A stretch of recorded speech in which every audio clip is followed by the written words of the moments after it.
خب اینجا میخوام از فلوس استفاده کنم که یه نکته بهت بگم که هیچ وقت یادت نره.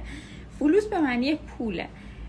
فلوس که اینجا اومده، این اله که تو فارسی میگیم واسه اسمای معرفه استفاده میشه.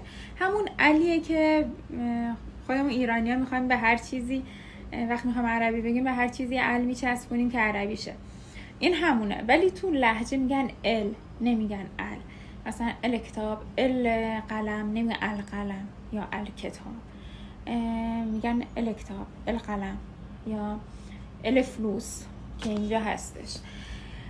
خب این از این. حالا میخوام بگم پول من فلوسی، ال حذف میشه. چرا؟ چون ضمیر متصل بهش میچسبه. پس هر وقت ضمیر متصل رو دیدی باید ال رو حذف کنی. نمیشه بگی ال فلوسی، همچین چیزی نداره.